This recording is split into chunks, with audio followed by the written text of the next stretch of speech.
Scientists found something that proves you have never seen a face the way an ancient human saw it, not once, not ever.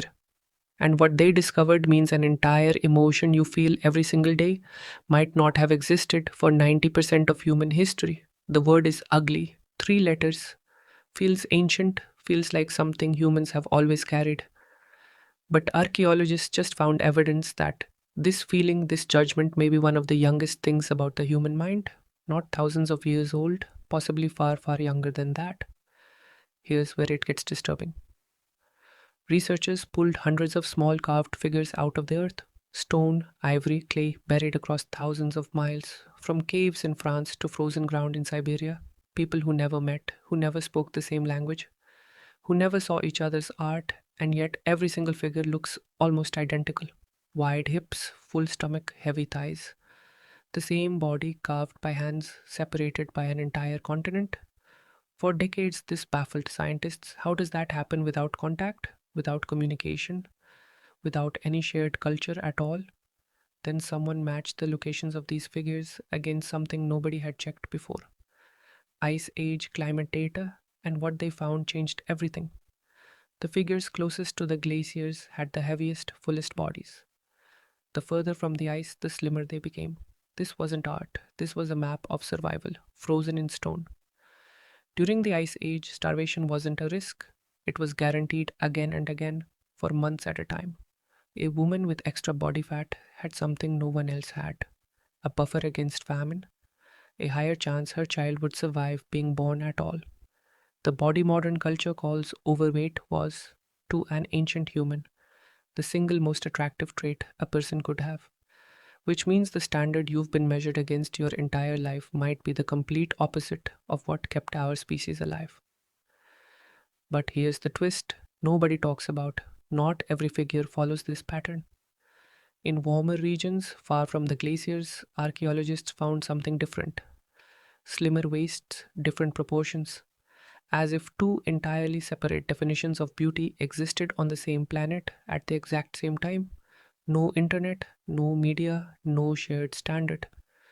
And somehow, beauty still split into two different truths depending on where you were born. So, if there was never one single standard, if beauty constantly shifted and bent depending on geography and survival, then the next question becomes impossible to ignore.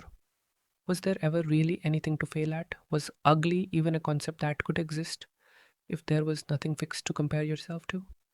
That question gets even more disturbing once you stop looking at the body and start looking at something far more personal the human face. Here's something that should be impossible. Scientists tested babies, not children, not teenagers, babies as young as 3 months old, who had never seen a magazine, never watched television, never been told what beauty means, and when shown different faces, every single baby stared longer at one type. Symmetrical faces, faces where both sides matched almost perfectly. This shouldn't happen. A 3 month old baby has no concept of culture, no exposure to beauty standards, no one taught them what to prefer. So, why did their tiny, undeveloped brains already know the answer? The explanation researchers landed on is almost frightening in how simple it is. Symmetry was never really about beauty, it was a warning system.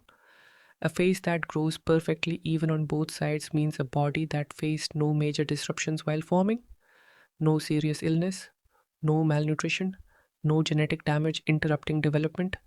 A symmetrical face was, biologically speaking, proof that a person was safe to be near, safe to trust, safe to have children with.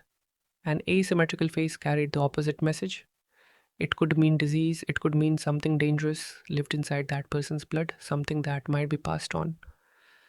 So, this wasn't humans judging looks for fun. This was something far colder, a silent biological test running constantly that nobody alive ever consciously agreed to take. But if this is true, if this reaction is hardwired and ancient, then a chilling question follows. Are humans still running the same test today? Every time you look at someone and instantly form an opinion before you've even spoken a single word to them. Is that you?